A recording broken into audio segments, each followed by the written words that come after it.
নমস্কার বন্ধুরা, আজকে নিয়ে চলে এলাম ভারত এবং বাংলাদেশের গুরুত্বপূর্ণ আবহাওয়ার খবর দিয়ে।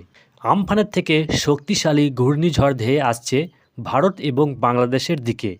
একটি নয়, দুটি ঘূর্ণিঝড় ধেয়ে আসছে ভারত সহ বাংলাদেশের দিকে।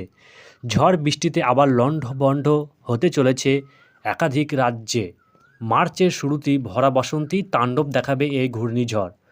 উত্তর এবং উত্তর পূর্ব ভারতের প্রায় 18টি রাজ্যে প্রবল ঝড় বৃষ্টির সম্ভাবনা রয়েছে আগামীকাল 15ই মার্চ পর্যন্ত। এবং সুদূর ইরাকে তৈরি হয়েছে একটি ঘূর্ণাবর্ত, যা ক্রমেই ধেয়ে আসছে ভারতসহ ভারত মহাসাগরীয় উপকূলবর্তী অঞ্চলে, এবং যার ফলে ভারতের উত্তরি ভাগে সৃষ্টি হতে চলেছে ঘূর্ণিঝড়ের আশঙ্কা।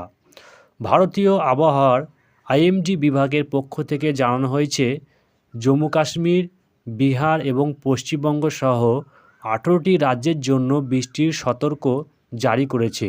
এবং অন্যদিকে বাংলাদেশের উপকূলে সৃষ্টি হওয়া আরও একটি ঘূর্ণিঝড় তৈরি হচ্ছে, যার ফলে আগামী 5 দিন পূর্ব এবং উত্তর ভারতের রাজ্যগুলিতে মাঝারি বৃষ্টির সম্ভাবনা রয়েছে।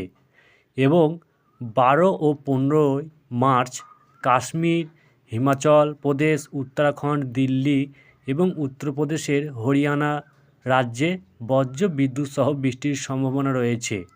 অন্যদিকে 13ই মার্চ থেকে বিহার, ঝাড়খণ্ড, পশ্চিমবঙ্গ, আসাম, ত্রিপুরা, মণিপুর, নাগাল্যান্ড এবং বাংলাদেশের উপকূলবর্তী জেলাগুলিতে বৃষ্টিপাত হবে বলে জানিয়েছেন হাওয়া অফিস। এই ছিল আজকের আবহাওয়ার আপডেট। ভারত ও বাংলাদেশে আসতে পারে প্রবল ঘূর্ণিঝড় এবং বজ্র বিদ্যুৎ সহ বৃষ্টিপাতের সম্ভাবনা, তাই আগাম সতর্ক থাকার অনুরোধ রইল সমস্ত মানুষদের জন্য।